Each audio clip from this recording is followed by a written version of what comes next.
Eco park eco park ভারতবর্ষে ভারতবর্ষে সবচেয়ে বড় পার্কের মধ্যে একটি অন্যতম পার্ক ও কলকাতার মধ্যে একটি জনপ্রিয় পর্যটন কেন্দ্র।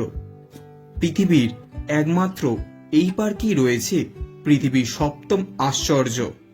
রয়েছে দার্জিলিংয়ের টয় ট্রেন থেকে কাশ্মীরের শিকারা, রয়েছে চিলড্রেন্স পার্ক, মাস গার্ডেন, বাটারফ্লাই গার্ডেন। ভারতবর্ষে প্রথম সোলার ডোমও এই ইকো পার্কেই রয়েছে। তার সাথে বিভিন্ন ফুড স্টলে জমিয়ে খাওয়া দাওয়া।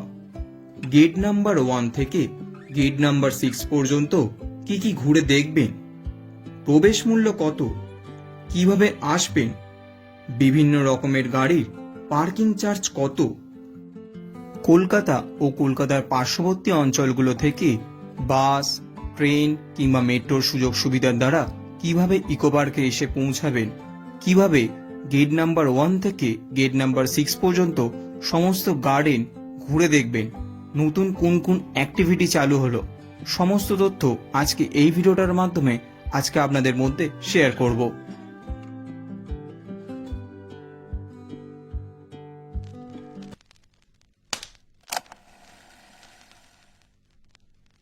নমস্কার বন্ধুরা, একটি নতুন ভিডিওতে আপনাদের সবাইকে জানাই স্বাগত। আজকে 13ই নভেম্বর 2025। আজকে আমি এসেছি ইকো পার্কে। এই ইকো পার্কে সমস্ত তথ্য আজকে এই ভিডিওটার মাধ্যমে আপনাদেরকে সবটা শেয়ার করতে চলেছি। এই ইকো পার্কের নতুন প্রবেশ মূল্য কত, নতুন রাইড চালু হয়েছে, কি কি নতুন অ্যাক্টিভিটি চালু হয়েছে এবং এখানকার নতুন নিয়মাবলী কি কি, আর আপনারা কি বাইরে থেকে খাবার এনে পার্কে প্রবেশ করতে পারবেন কি পারবেন না, এই সমস্ত তথ্য থাকছে আজকের ভিডিওটিতে। তাহলে চলুন আর বেশি কথা না বলে আর বেশি দেরি না করে আজকে ভিডিওটি শুরু করা যাক।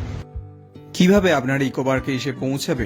ইকো পার্কে আসতে হলে শিয়ালদা ডিভিশন থেকে বিধাননগরে এসে বিধাননগর থেকে এই দুটো বাসে আসতে পারেন, কিংবা পার্শ্ববর্তী কলকাতার যে কোনো অঞ্চল থেকে এই বাসগুলোতে